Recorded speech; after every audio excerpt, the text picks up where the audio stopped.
At my sister's wedding, I reached for the chair with my name on it, but before I could sit, she yanked it away. My body hit the polished floor in front of 200 guests. Gasps echoed, then laughter. And Astrid, my own sister, leaned down, smirking so everyone could hear. "The floor suits you better, sis." I didn't scream. I didn't fight back. I stood up slowly, adjusted my dress, and walked away in silence. But inside, my chest was burning. Not just from the fall, but from years of being the sister no one defended, no one respected. What Astrid and my parents never knew was that I wasn't just a guest at this wedding. I was the reason her groom's empire even existed. Because months before this night, I had quietly saved his company from collapse, with $20 million. And when he recognized me in front of everyone, when the truth finally shattered the lies my sister had spun, the entire wedding froze. In the next few minutes, you'll hear how one cruel act turned a celebration into a reckoning. How the girl they called too cold, too ambitious, too unwanted became the one name nobody could forget that night. So stay with me, because the moment the groom opened his mouth, nothing in that hall was ever the same again. My name is Calla Monroe. I am 38 years old, and I have spent most of my life building a career that few people in my family even understood. I worked my way up to become chief financial officer of a major investment firm. I signed contracts that carried more zeros than my father ever made in a lifetime. I bought the family house back when the bank was ready to take it. I wrote checks when tuition was due, when medical bills arrived, when life got heavy. And yet when relatives asked about me, my parents would sigh and say, "Calla's doing well, but she's still alone." That was always the refrain. My independence was not pride in their eyes, it was failure. A woman to them was only complete if she wore a ring. My sister Astrid never had that problem. She was 10 years younger, 28, and she grew up in a different household than I did. By the time she was a teenager, my sacrifices had already paved the way. She never worried about money, never heard the word no when she wanted something. She was bright, pretty, and charming, the kind of girl who knew how to bat her lashes and turn a room in her favor. While I was balancing books and building stability, Astrid was building a following online. Thousands adored her filtered photos, her curated life. At family gatherings, our parents would beam with pride as Astrid described brand deals or showed off gifts from boyfriends. They never meant to be cruel, but cruelty doesn't always wear a sharp edge. Sometimes it sounds like praise for one child and silence for the other. I remember one Thanksgiving when I slipped a check under my father's plate to cover his back taxes. My mother saw, folded it quickly, and whispered, "Astrid's bringing her new boyfriend tonight. You'll love him. He works in finance, too." That was her way of changing the subject, moving the spotlight, making sure no one lingered too long on what I had done. Astrid arrived that night glowing while I sat in the corner listening to our parents gush about her dress, her hair, her prospects. My contribution vanished like smoke. It wasn't just favoritism, it was fuel for something darker. Astrid never said it out loud, but I saw it in her eyes. She hated being compared to me. Teachers used to point out how I excelled in math while Astrid struggled. Relatives said Calla's the responsible one, Astrid's the fun one. What they thought was harmless banter dug into her like a blade. Every time my parents sighed about my single status, Astrid smiled a little brighter, as if my independence was her proof of superiority. And the closer her wedding day came, the more I could feel her restlessness. "You'll come, right?" she said when the invitations went out. "But don't dress too corporate. This isn't one of your boardrooms. I don't want you intimidating the guests." It was a joke, said with a smile. But it was also a warning. My presence was a threat she couldn't quite name. Then there was Cassian Dorn, the man she was about to marry. He was 32, a polished CEO who built a tech company from nothing. But what Astrid never told him, what she never wanted anyone to know, was that Cassian's empire had almost collapsed. He had been weeks from bankruptcy before a mysterious investor stepped in with $20 million. The only name on the paperwork was C. Monroe Holdings. He never knew who stood behind that name. He just knew he owed them everything. And here was the irony: the woman he was marrying had a sister who carried the very name on that contract. The sister everyone ignored. The sister Astrid did not want anywhere near the spotlight. My parents adored Cassian, of course. To them, he was the crown jewel. Handsome, successful, and our Astrid will never have to worry, my mother said one evening while I was quietly covering another family expense. They saw Cassian as proof that Astrid had won at life, while I was the reminder of what they thought was incomplete. What none of them realized was that Cassian and I were already tied by a bond stronger than marriage, though he didn't know it yet. My investment had saved him, and one day that truth would come to light. For now, though, the balance was tilted. Astrid stood at the center, my parents fawned over her, and I was left in the shadows. I had lived with that dynamic my entire life. But weddings have a way of forcing everything into the open. Old rivalries don't stay hidden under chandeliers and white linens. They rise, they cut. And when Astrid looked at me in those final days before the ceremony, there was a flicker in her eyes that told me she wasn't just preparing to celebrate. She was preparing to humiliate. I didn't know how far she was willing to go. Not yet. But I could feel it: the storm was coming. And when it broke, it wouldn't just be about two sisters. It would be about truth, recognition, and a secret worth $20 million. The weeks leading up to the wedding revealed more than I ever expected. While Astrid was treated like a princess, ushered from one bridal appointment to the next, I was left in the shadows, even though I had quietly written a check to cover the deposit for the very venue she would be married in. Every detail was lavished upon her: flowers imported from Italy, gowns flown in from Paris, a guest list carefully curated to impress her followers online. It was as if my parents believed this single day was the pinnacle of our family's legacy. They fussed over Astrid as though she were royalty, calling each decision monumental, as if the rest of us did not exist outside of her orbit. And me, I was asked to keep to the side, as though my role was to appear in the background and not disrupt the carefully staged picture of perfection. One afternoon, I stopped by the house during a meeting-free hour, hoping perhaps to be useful. I found my mother and Astrid bent over a long dining table covered with fabric swatches and photographs. They did not notice me at first. My mother's voice was warm, indulgent, brimming with affection as she spoke of Astrid's choices. "This shade of ivory will make you glow, darling. Cassian will barely be able to breathe when he sees you walk down the aisle." It was the kind of sweetness I had rarely heard directed at me. When she finally turned to me, her expression changed: soft pride replaced by something sharper. "Calla," she said, "don't you have work? You are always so busy." There was a pause, then a faint sigh. "Sometimes I wish you weren't so cold, so practical. You never let yourself just be a woman." I had heard versions of that before, but each time it landed like a stone in my chest. I smiled faintly, unwilling to show how deep the sting went, and excused myself with the claim of another appointment. Later, Astrid herself decided to make her position clear. We were alone in her room while she tried on one of her many dresses. She turned toward me in the mirror, her lips curled just enough to suggest sweetness, but edged with something sharper.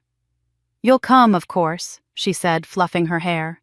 "But just be there to show your face. Don't overdress. Don't come in looking like you're running one of your board meetings. No need to intimidate anyone." The words were honeyed, but the intent was unmistakable. She wanted me invisible, ornamental, at best, erased at worst. I held her gaze for a long moment, then simply nodded. Inside, my stomach twisted, but I would not give her the satisfaction of seeing me flinch. The pattern continued. Each time I offered to help, I was redirected, told the details were handled, told my input was unnecessary. I paid for part of the catering without being asked, but my contribution was never mentioned. When the florist delivered an arrangement to my parents' home, my mother beamed as if Astrid had ordered it herself. I watched quietly as my money was turned into their glory. It was not about the money I had more than enough, it was about the truth being constantly rewritten to place Astrid at the center and me at the margins.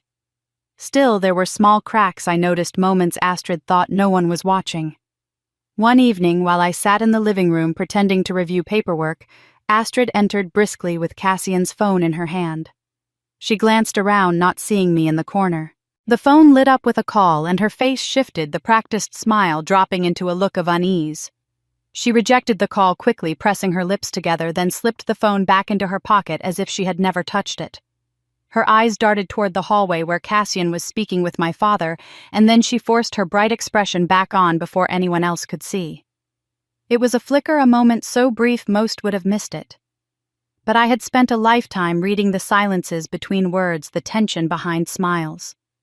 That glance told me there were secrets Astrid was trying to hide, perhaps even from her fiancé. I said nothing. That was my way. But I carried the image with me. It was not jealousy that gnawed at me, it was concern. If Astrid was entangled in something she could not control, it would not just be her downfall. It could touch Cassian, and by extension, everyone who had tied themselves to this marriage. For once, I considered warning him, but then I thought of the way my mother looked at me, the way Astrid reminded me to stay in my place. And I closed my mouth. There are moments when silence is self-preservation, even if it is also a kind of betrayal. The more I watched, the more I felt myself drifting into the role of an outsider within my own bloodline. At dinners, my parents spoke as though Astrid's wedding were the greatest achievement our family could boast. My accomplishments were left unspoken, dismissed as cold facts. One evening, my father raised a glass and said, "To Astrid and Cassian, proof that love and tradition are still alive in this family." The implication was as sharp as a knife. Calla, with her career and her single life, was the exception, not the example. I forced a smile, raised my own glass, and let the words settle heavy in the pit of my stomach. Each of these moments was a pebble dropped into water, creating ripples that widened and deepened the rift between us. They thought I was immune, armored by logic and work. What they never understood was that I felt everything, I simply chose not to show it.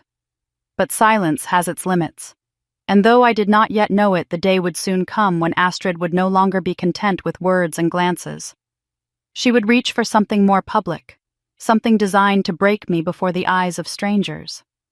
That knowledge was not yet in my mind, but the seeds were planted. Every remark, every dismissal, every flicker of secrecy was leading us to that moment when the world would see what kind of family we really were. On the day of the rehearsal dinner, the seating chart was finally unveiled. Guests gathered around the large easel propped at the entrance of the hall, their eyes tracing the rows of names written in flowing script. I stepped closer, searching for mine with a small spark of hope, though by then I should have known better. Astrid's name sat prominently in the center beside Cassian's, ringed by our parents and Cassian's family. I scrolled down with my gaze line by line, until finally I found Calla Monroe tucked into the far corner at table 23. It was a table reserved for acquaintances, colleagues of my father's who hardly knew me, and distant relatives from out of town who wouldn't remember my name the next morning. It was a deliberate exile written in ink for everyone to see. I stood in silence, staring at the chart, the edges of the letters blurring slightly as my chest tightened. I reminded myself it was just a seat, a piece of furniture with a number attached. But deep down, I knew it was more than that. It was a message: you are not part of the family center, you are not meant to be seen. Later that evening, as cameras were set up for the first round of family photographs, the photographer read from a list Astrid had prepared. Parents of the bride, bride and groom, grandparents, siblings. I took a step forward, smoothing my dress, but then I noticed the sheet of paper in his hand. My name wasn't there. He glanced up at me, polite but confused. "I don't see you listed, ma'am. Perhaps you're with the extended family shots." He meant no harm, but the words sliced all the same. Extended family. That was what I had become. Astrid arrived then, radiant and flushed from the attention her laughter carrying across the room. She saw me standing uncertainly at the edge of the group and walked over her heels, clicking against the polished floor. "Oh, Calla," she said brightly, her tone sugar-coated but her eyes sharp. "Don't look so surprised. Most of the guests don't even know who you are. It's less awkward this way. You don't want people whispering, do you?" She tilted her head, feigning concern, then added in a lower voice, "Only I could hear." It's better this way. The floor is yours, somewhere else, not here. I stared at her words, trembling on the edge of my tongue, but I swallowed them down. For a moment, I thought of all the times I had been there for her when no one else was. The nights she called me in college, panicked over late tuition, and I wired the money before she even had to ask. The day she wanted a down payment for her first apartment, and I signed the check without hesitation. The time our father's debts nearly swallowed the family whole, and I worked weekends to cover the difference. Each memory rose like smoke, clouding my vision, pressing against the silence that had become my shield. I had never once thrown those sacrifices in her face. I had given because she was my sister, because family was supposed to mean something. Yet here she was erasing me with a single line, "Guests don't know you. Better to be invisible." The photographer cleared his throat gently, uncomfortable with the tension. My parents were already arranged at the front, smiling as if nothing were amiss. My mother waved me off with a quick flick of her hand, the same gesture she used when brushing crumbs from a table. "Let them finish, Calla," she said softly, though her eyes didn't meet mine. "We'll do a picture later." But there was no later. I knew it, and so did Astrid. So I stepped back. I folded my hands in front of me and let the camera flash without me. Astrid leaned into Cassian, radiant, as the bulbs popped her veil, catching the light. My parents stood proud, their faces etched with joy. And I, for the 1,000th time, was the shadow just out of frame. As the laughter swelled around me, I forced myself to breathe steadily, to remind myself that worth was not measured by where one stood in a photograph. Yet inside, a quiet anger burned. Not the kind that demanded shouting or confrontation, but the kind that remembered. The kind that carved each slight into stone. After the session ended, Astrid passed me again, pausing briefly to murmur, "Don't take it personally, Calla. You were never really part of this picture anyway." She smiled sweetly for the guests nearby, who chuckled at some harmless joke she tossed into the air, but her words clung to me like frost. That night alone in my hotel room, I looked at the program left on the desk. My name was nowhere inside. Sponsor's family bridal party, line after line, and yet I was absent. As though my years of sacrifice, my silent support, my very presence had been erased. I folded the booklet closed and placed it neatly beside the lamp. For the first time, I let myself admit what I had long suspected in Astrid's world. I was not a sister. I was an inconvenience. And tomorrow she intended to make that perfectly clear, no matter who was watching. The sting of exclusion sharpened something inside me. It reminded me that silence, though powerful, had its limits. I would endure, but I would not forget. And when the moment came, because I knew it was coming, I would rise even if they preferred me hidden in the shadows. The reception hall glittered with chandeliers that spilled light over tables draped in white linen and crystal glasses. A hush of elegance lingered in the air, broken only by the low hum of a string quartet and the polite chatter of 200 guests. I walked slowly along the aisle of tables, following the neat row of name cards, until I found mine. The small card bore my name in the same looping script as everyone else's, but the chair behind it was the only thing in the room that seemed to belong to me. I reached for it, intent on claiming my small space in a day that had already made me invisible. Just as I began to lower myself, the chair slid back sharply. In an instant, the ground disappeared beneath me. My knees gave way and I fell hard onto the polished floor. The sound echoed through the vast hall like a crack of thunder, snapping conversations into silence. For one breathless moment, the world stopped. Then a ripple of shocked gasps gave way to stifled laughter. I looked up dazed and saw Astrid standing over me. Her fingers still gripped the chair, her smile poised and cruel. She bent down so only I could hear, though the venom in her voice carried farther than she intended. "The floor suits you better, sis." The words hit harder than the marble beneath me. Around us, people shifted uncomfortably in their seats, unsure whether to laugh or avert their eyes. Some did both. My parents sat motionless at the head table, their expressions unreadable, their silence louder than any rebuke. No hand reached out to help me. No one stood. The humiliation was total crafted to be as public as possible, and she had succeeded. I could have cried. I could have lashed out, shouted, demanded respect. But I had lived too long in the shadow of my sister's theatrics to give her that satisfaction. So I pressed one palm to the cold marble, gathered myself, and rose slowly. Every muscle ached, but I straightened my shoulders as if nothing had happened. I brushed off my dress with steady hands, the gesture as deliberate as it was defiant. The whispers that circled the room swelled, then faltered as the guests realized I would not crumble. Astrid tilted her head, expecting a scene, perhaps a retort that she could spin into further drama.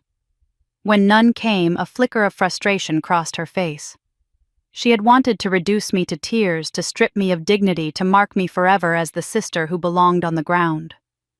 Instead, I stood before her unbroken, and in that silence, she lost more than she gained.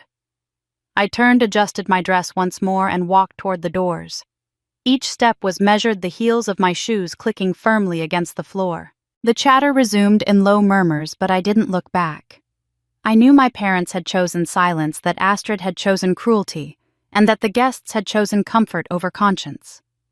That was enough to tell me where I stood, not in the family circle, not even in the crowd, but alone. Inside my chest, something shifted. For years I had endured the small dismissals, the quiet erasures, the subtle reminders that I was not what they wanted me to be. I had shouldered their debts, their needs, their silences, believing that family demanded sacrifice. But as I crossed the threshold of that hall, I knew a line had been drawn. This was not just another slight to be endured. This was the moment the mask was torn away. The cold air of the corridor met me as I stepped outside, sharper than the chill of marble against skin. I inhaled deeply, steadying myself. My hands still trembled, not from weakness, but from restraint. I would not let them see me undone. Astrid had pushed me to the floor and my parents had let me fall, but I had risen. That truth mattered more than their silence, more than their laughter. As the doors swung closed behind me, muffling the sounds of music and chatter, I knew this was the breaking point. The years of patience, of swallowing pride, of hoping for acknowledgement, they ended here. I had endured enough. Whatever came next, I would no longer stand quietly in the shadows waiting for a place at the table. My dignity would no longer be something they could pull away like a chair. That night, I left the reception hall not as the forgotten daughter or the overshadowed sister, but as a woman who finally understood that silence was no longer strength. It was surrender, and I was done surrendering. I lingered in the corridor longer than I intended, letting the chill of the night air cool the heat in my chest. The echoes of laughter and hushed whispers from the reception still pressed against my ears. I needed a moment, some quiet, before I returned to my seat, or chose to leave altogether. But as fate would have it, my path crossed with a truth I hadn't expected. I pushed open the door to the restroom, the dim light spilling over the tiled floor, and paused when I heard voices drifting from the far stall. It was Blair. My closest friend, the one who had stood beside me through years of late nights, heartbreaks, and family disappointments. Her voice was unmistakable, light and quick, the cadence I had always found comforting. Only now it carried a tone that cut like glass. She really does think she's better than everyone, Blair was saying.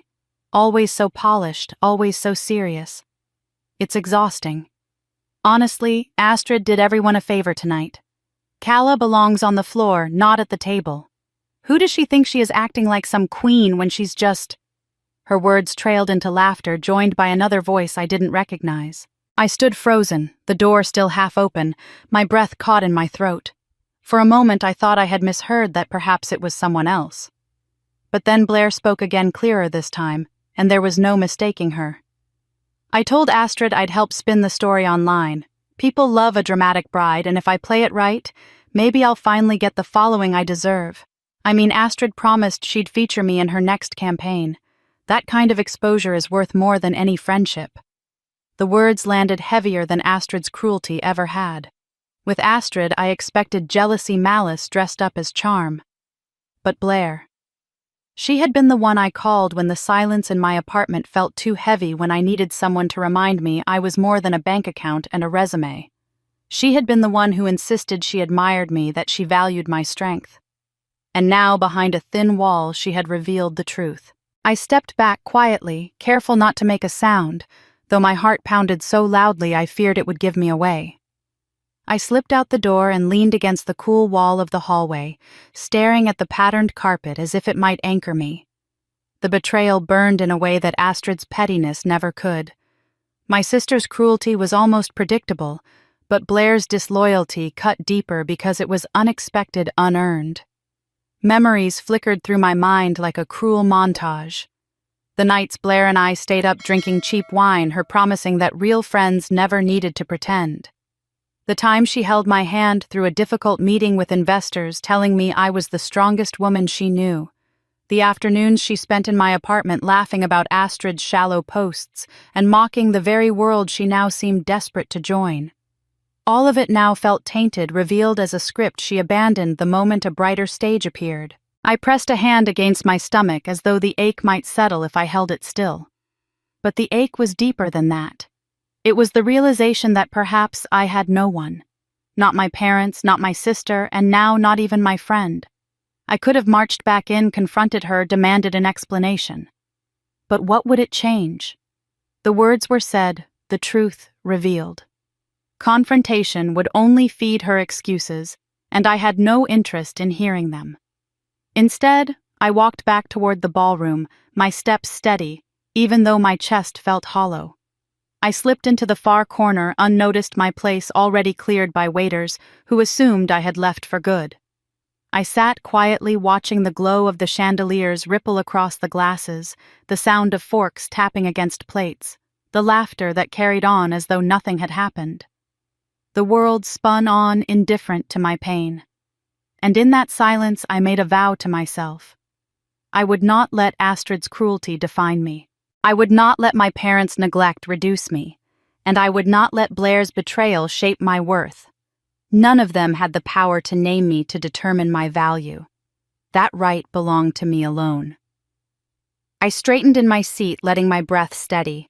I had been pushed down, mocked, and erased. I had been betrayed by blood and by friendship. Yet here I was, still standing, still breathing, still unbroken. They could laugh, they could whisper, they could erase me from programs and photographs, but they could not erase the truth of who I was. The night was not over, and I sensed something greater still waited to unfold. If Astrid thought she had won by forcing me to the floor, she had miscalculated. Because what she didn't realize was that the more they tried to push me out, the stronger my resolve became. This was no longer about their approval. This was about reclaiming my dignity in a room that thought it could strip it away. I closed my eyes briefly, letting the noise wash over me like waves. The sting of Blair's words would not fade quickly, but it would not destroy me. I was more than their whispers, more than their betrayals. And one day soon, they would all see the truth, whether they wanted to or not. When I returned to my corner seat, the clinking of glasses and the music of the quartet filled the air as if nothing had happened. The world around me carried on, oblivious to the bruise blooming on my shoulder or the ache in my chest. I thought I could disappear there unnoticed and simply wait for the night to end. But the truth was already slipping beyond the walls of the hall. Someone had been filming. A guest phone in hand caught the exact moment Astrid yanked the chair, and I fell hard to the floor. Within minutes, the video was uploaded to TikTok, its caption a gleeful exaggeration. Bride pulls savage stunt on Sister 200, guests gasped. The footage spread like fire through dry grass, carried by algorithms far faster than whispers in the room. By the time dessert was being served, a group of younger guests at a nearby table were already huddled over a phone, stifling laughter, then glancing at me with eyes wide from something they had just seen. My stomach tightened. I pretended not to notice, but unease prickled under my skin. I excused myself quietly and stepped into the hallway where the light was dimmer and the chatter dulled. Pulling out my own phone, I hesitated, then opened the app. The clip had already gathered thousands of views in less than an hour. My name wasn't tagged, but my face was unmistakable. I watched it once, bracing myself. The fall looked worse on screen than it had felt in the moment. The collective gasp of the guests, the silence that followed Astrid's triumphant smirk as she bent toward me, it was all captured, immortalized. And then there I was, standing up slowly, dusting off my dress, my back straight, my face composed. No tears, no shouting, just dignity in the face of humiliation.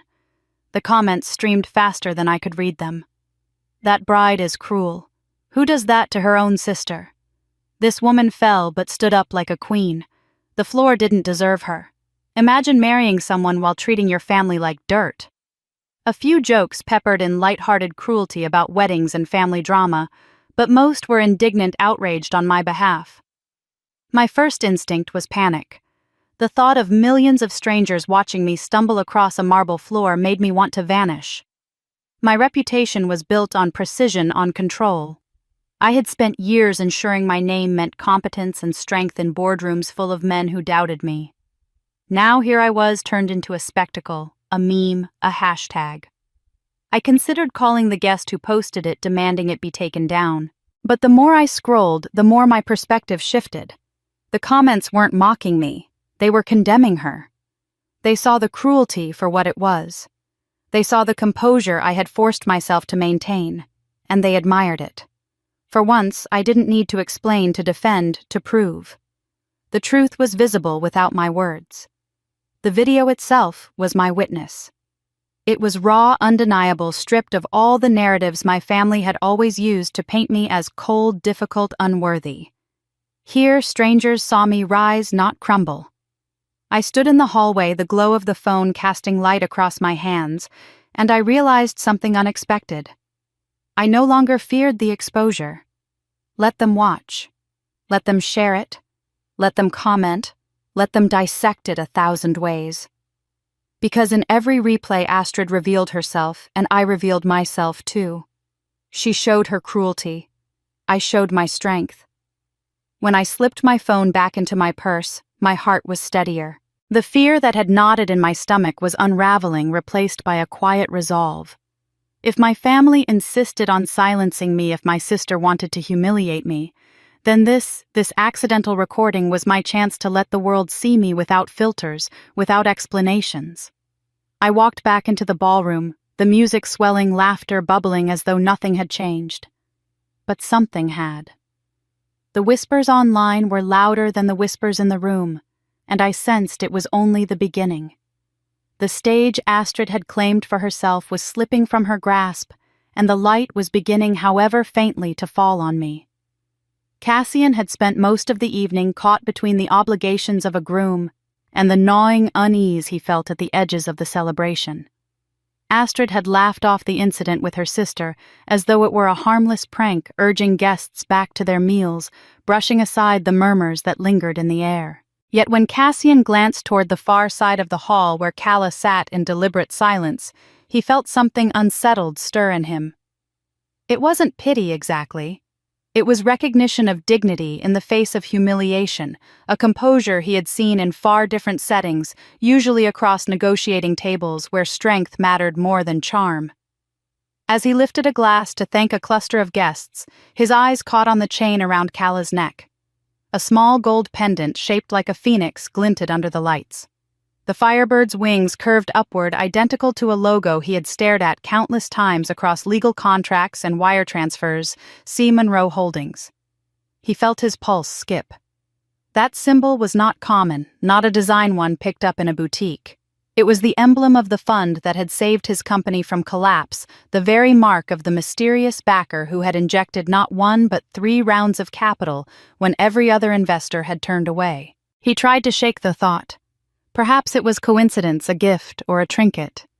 Yet the name itself gnawed at him, Monroe. Astrid's surname. Calla's, too. He excused himself from the table, retreating to the edge of the room where his phone lay charging. Fingers tense, he opened the secured portal used to manage investor relations. He pulled up the ledger of emergency financing from 2 years earlier. 3 tranches, $20 million in total. Each was listed under C. Monroe Holdings. The corporate shell had no photos, no personal biography, only a symbol in the header, a firebird rising from ash. His eyes darted back to Calla across the hall. She adjusted her dress, the pendant catching again in the chandelier light. He felt his chest tighten. Could it really be her? He scrolled further through the documents, tapping open the section that listed managing partners. The name appeared clearly, though he had skimmed over it before without pausing. Calla E. Monroe. It had been there all along. His throat went dry. He looked again toward Astrid, radiant at the head table, basking in the glow of attention, and the truth crashed into him with brutal clarity. Calla, the sister who had been pushed to the floor, was the one who had lifted him when his own empire had nearly collapsed. She was the silent force behind his survival, the investor whose faith had allowed him to keep his employees, his reputation, his future. And Astrid had never breathed a word. She had looked him in the eye, played the role of doting fiancé, and let him believe she was the one connected, the one bringing stability. He had assumed her confidence came from some invisible resource. Now he understood it had come from her sister's shadow-borrowed light she never acknowledged. Cassian's stomach turned. He remembered the nights of desperation when he had stayed awake in his office staring at the dwindling cash flow, wondering if he would have to sell everything he had built. The relief that flooded him when the first transfer appeared, the gratitude he vowed he would one day repay when he discovered who had extended such faith. That vow had shaped him, kept him steady as he rebuilt. And now, in the midst of champagne and laughter, he realized his debt stood not to his bride, but to the woman her family treated as invisible. He glanced again at Calla. She sat with her back straight, her face calm as though the cruelty she endured had left no mark. She did not know he was watching, did not know that recognition had finally found its way to him. His gaze flicked back to Astrid, and for the first time he saw not charm, not beauty, but manipulation. The way she had steered conversations, always framing her family in terms that cast her sister aside. The way she avoided details whenever the subject of finances arose. She had hidden the truth not just from him, but from everyone, because the truth threatened her carefully curated role as the star. Cassian's hands clenched around the phone. He felt the sting of betrayal deepen.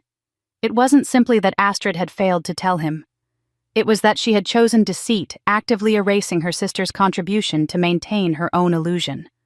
That decision cut deeper than any petty cruelty he had witnessed in the hall. It meant she was willing to build her marriage, their future, on a lie. The weight of it pressed on him as he closed the screen. Around him, the laughter of the guests rang hollow. For the first time all night, he felt no pride in the celebration, no joy in the toasts or the music. All he felt was the gravity of the truth, the shift of loyalty in his own heart, and the growing certainty that this night meant to be the beginning of everything had instead unveiled a fault line that could not be ignored. Across the room, Calla reached for a glass of water, the pendant at her neck flashing once more. The phoenix. A symbol of rebirth, of survival against all odds. Cassian could not look away. He realized he owed her not only his gratitude, but his honesty, and that realization would change everything. Cassian sat at the head table, the laughter of guests washing around him like distant waves. But his focus had narrowed to the truth now burning in his chest. He could not sit quietly any longer, not when the woman who had once saved everything he had built was being treated as if she were nothing. His eyes swept across the room, catching sight of Calla in the far corner, her posture calm, her expression unreadable. The pendant at her throat gleamed under the chandeliers, a silent testimony that demanded acknowledgement. His grip tightened on the microphone in front of him. He rose to his feet. The chatter in the hall softened, automatically guests expecting another polished toast, another story meant to flatter the bride and amuse the crowd. Cassian let the silence stretch just long enough for attention to gather. Then he turned his gaze fixed not on Astrid, but on Calla. His voice carried across the room firm and clear. "Miss Monroe," he said the words deliberate, each syllable cutting through the hum of the room. "You're the one who saved my $20 million company, aren't you?" For a heartbeat, the hall seemed to stop breathing. The quartet faltered mid-note. Forks froze halfway to mouths. Every head turned in unison toward the corner table where Calla sat. The camera from the livestream crew stationed discreetly until now swung sharply to capture her face, broadcasting her stunned composure to every screen where friends and strangers watched from afar. Astrid's smile stiffened her hand, gripping the edge of the tablecloth as if she could hold the room together by force of will. Her parents shifted in their seats, confusion flickering into alarm. The silence deepened, stretching taut until the weight of it pressed on every chest in the room. Calla did not rise immediately. She looked at Cassian, her eyes steady though her pulse hammered in her throat. She had not asked for this spotlight, had not sought recognition here of all places. But now the truth had been spoken aloud, undeniable. Slowly she placed her hands on the table, stood, and let the eyes of 200 guests rest fully on her. She did not confirm nor deny, only held her silence with the same composure she had held when she rose from the floor earlier that evening. From the back of the hall, a single pair of hands began to clap. The sound was hesitant, uncertain, but it broke the spell of stillness. Another joined, then another. A ripple of applause moved through the room, not jubilant but reverent, as if the guests realized they had been part of something shameful and were only now remembering what dignity looked like. Among the murmurs came a whisper that carried farther than it should have spoken by a woman at the next table.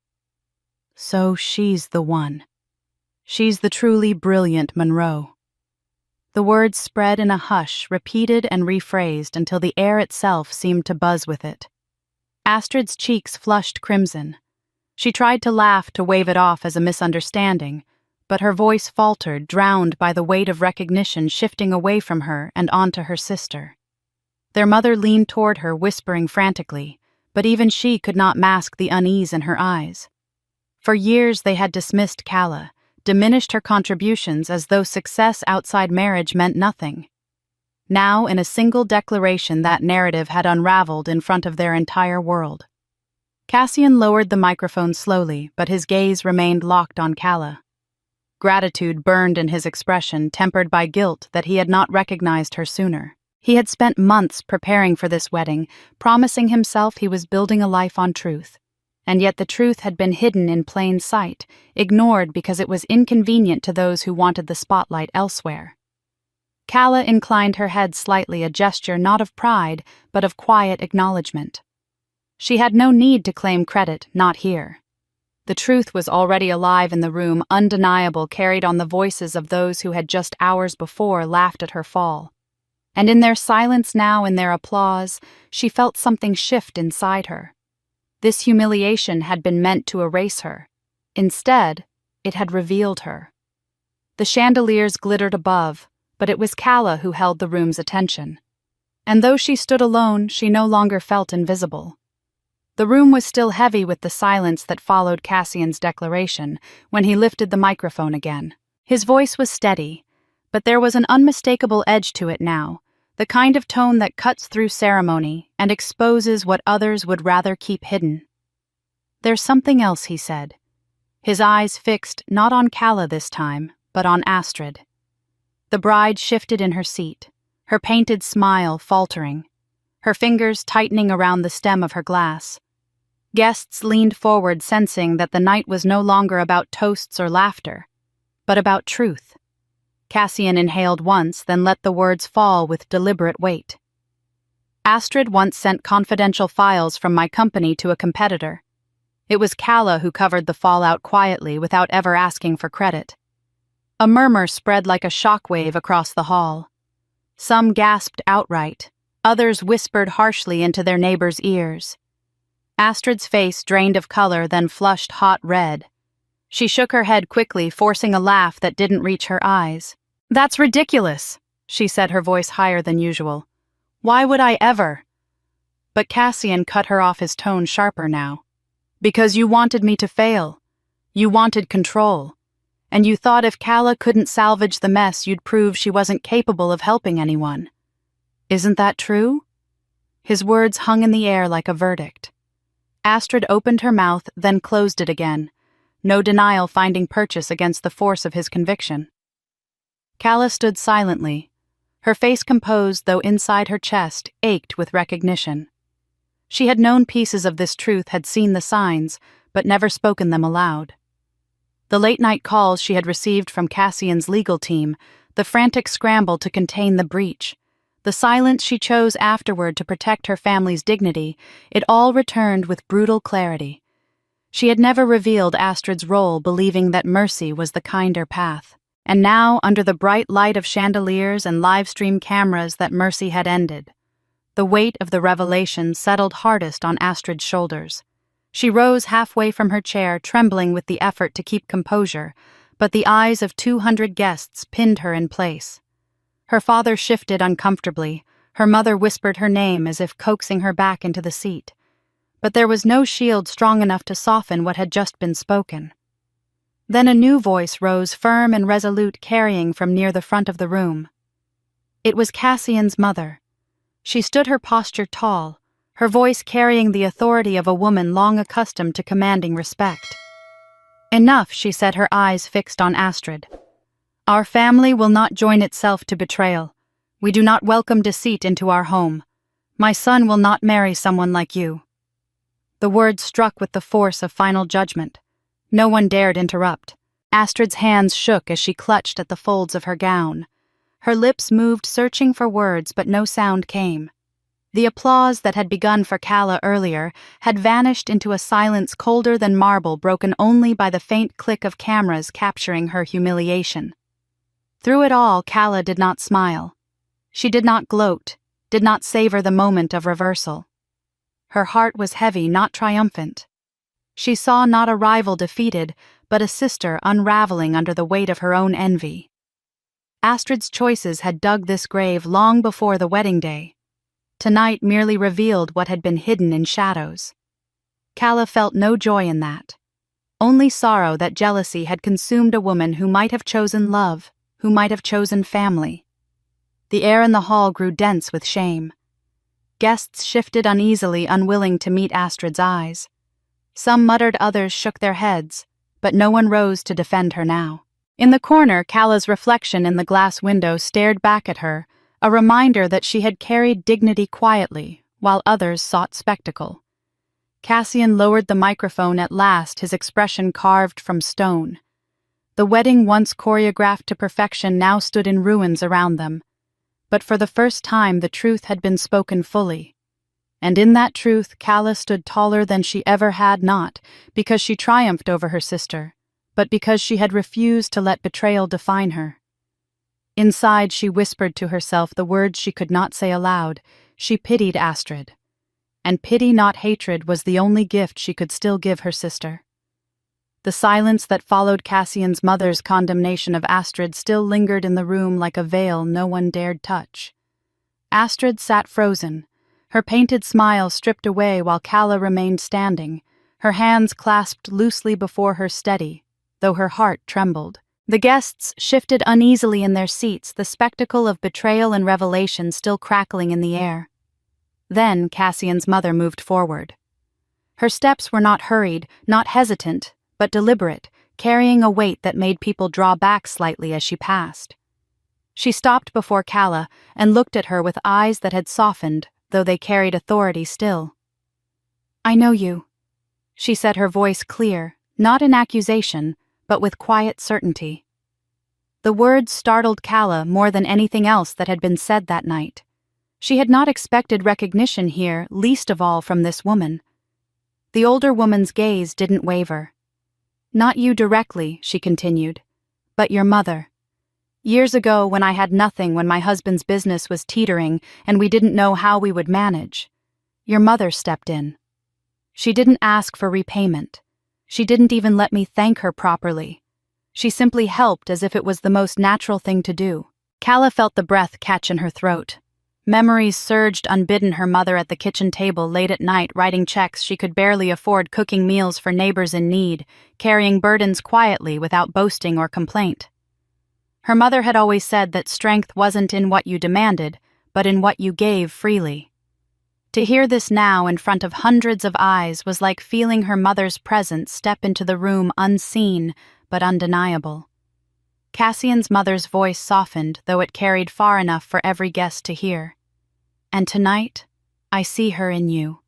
The same dignity, the same quiet strength. While others tried to humiliate you, you stood taller than them without ever raising your voice.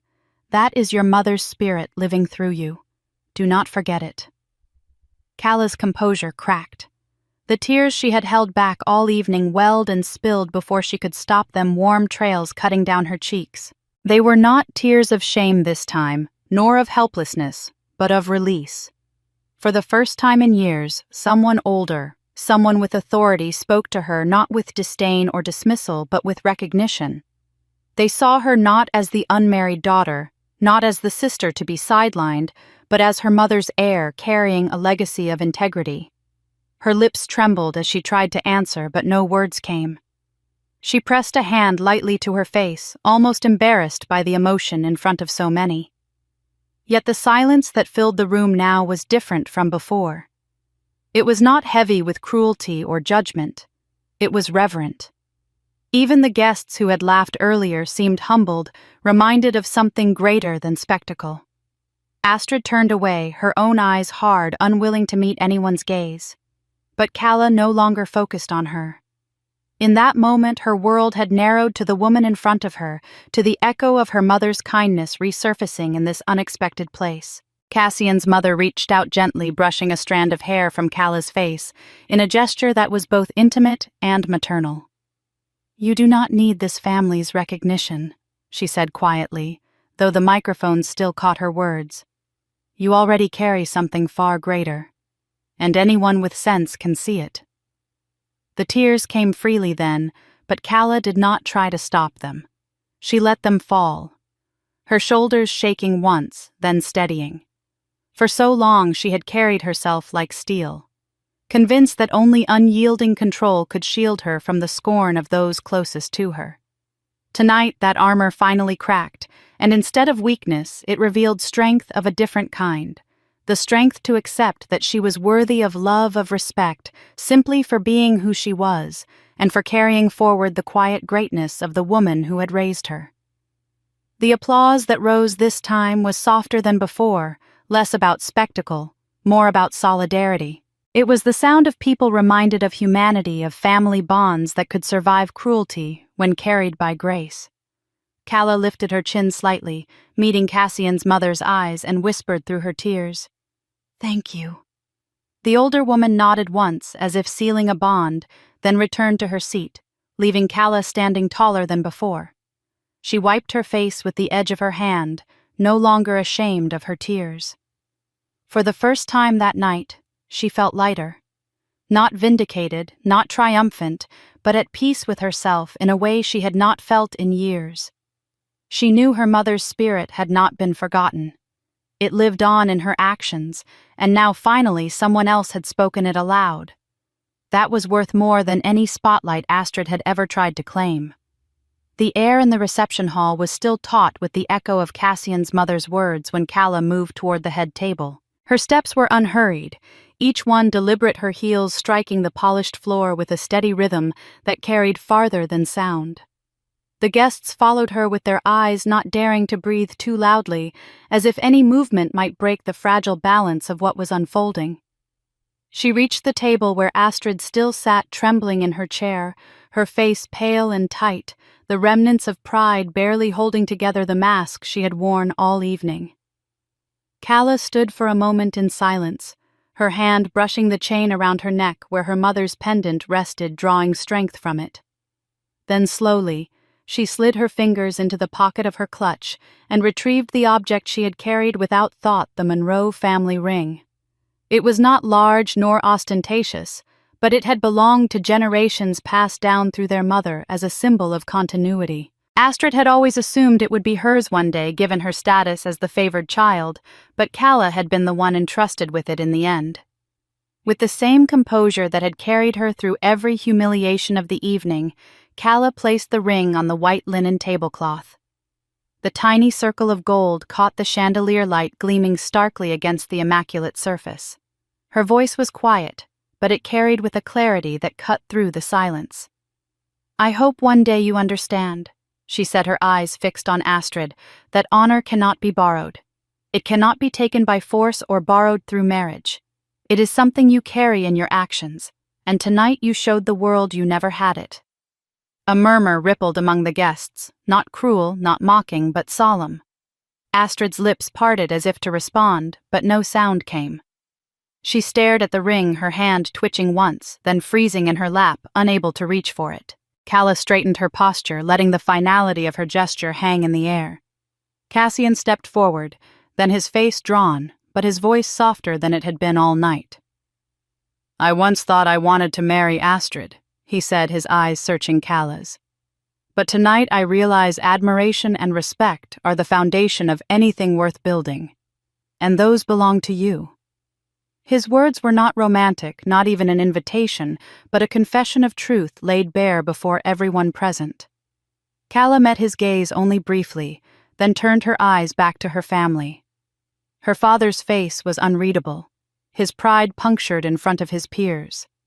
Her mother's lips were pressed tightly together, her eyes shimmering not with tears, but with the realization that the daughter she had dismissed for years stood taller now than any of them. The silence stretched oppressive, but Calla did not flinch. She wanted no apologies, no late confessions of regret. She had given too much of herself to earn what they had never been willing to see. With one last look at them, her eyes steady and unblinking, she turned on her heel. The movement was graceful, decisive, her dress swaying softly as she began walking toward the doors. Guests shifted in their seats, some whispering, others watching in quiet awe. A few stood instinctively as though acknowledging that the true dignity in the room was not leaving in defeat, but in triumph. Astrid sat paralyzed, staring at the ring that remained untouched on the table, the weight of her sister's words pressing heavier than any reprimand. Calla's parents did not move to stop her, and in that stillness, their silence became its own admission of guilt. As Calla reached the wide doors of the hall, the chandeliers glittered behind her, their light falling on her back like a benediction. She did not look back again. The echoes of her footsteps followed her into the corridor, leaving behind a hall full of people who would speak of that moment long after the flowers had wilted and the champagne had gone flat. For the first time in years, Calla felt no need to defend herself, no desire for vindication. She had not come to prove anything, and yet by the end, the truth had spoken louder than every lie. She carried nothing with her but her dignity, and that was more than enough. The city was alive with a rhythm of its own when Calla stepped out onto the balcony later that night. The hum of traffic below, the flicker of neon signs against glass towers, the distant thrum of music from bars and late-night cafes, all of it rose to meet her as if to remind her that life continued indifferent to the wreckage left behind in a single wedding hall. The cool air pressed against her skin, sharp but cleansing, carrying away the last traces of perfume and champagne that clung to her dress. She leaned on the railing, letting the night settle around her. Her phone buzzed softly in her hand. The screen lit up with a new email, its subject line stark and professional. She opened it, her eyes scanning quickly, then slowing to absorb the words. "We'd like to offer you the role of global financial strategist," a position she had only once allowed herself to imagine, an opportunity that would place her at the helm of decisions rippling far beyond the narrow confines of family drama. She exhaled, the weight of it sinking in, not as pressure, but as possibility.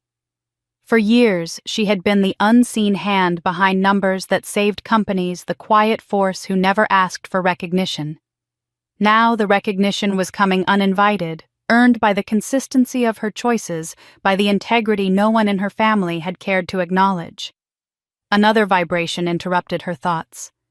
This time, it was a message. She hesitated before opening it, as if already bracing herself. Cassian's name lit the screen. The words were brief, simple, yet carried layers unspoken. "I still owe you that dinner. No tux, no bride. Just you and me."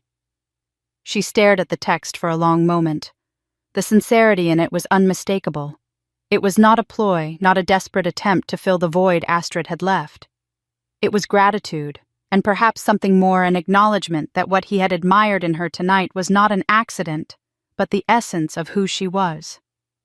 Calla's thumb hovered over the screen, her mind running through a dozen possible replies.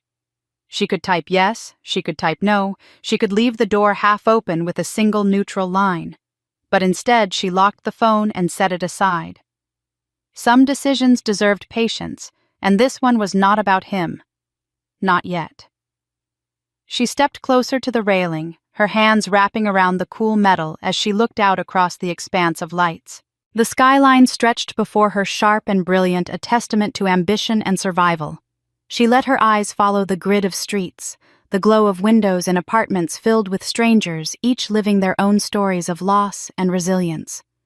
For the first time in years, she felt untethered, not in the sense of being adrift, but in being free. Her thoughts turned inward, quiet and certain. All her life she had measured herself against the weight of family expectations, against the silence of recognition withheld, against the sting of being cast aside. Tonight had torn those illusions apart, not because the world had suddenly chosen to see her, but because she had chosen to stand in her own worth, regardless of who looked or who turned away. The email waited. The message lingered, but her heart was not in a rush to claim either. She whispered to herself, almost as though her mother might hear it carried on the wind, "Before I choose who walks with me, I'll choose myself." The words settled like a vow, not dramatic, not heavy, but grounding. She would not measure her future by the approval of parents who had never understood her, nor by the affections of a man only just realizing what he had overlooked. She would measure it by the life she built with her own hands, by the dignity she refused to surrender. The city lights shimmered, reflecting in her eyes as she smiled faintly. A smile that carried no bitterness, only resolve. She straightened her shoulders, inhaled deeply, and allowed the noise of the streets below to wash over her like a symphony. Tomorrow would bring decisions. Tonight, she had peace.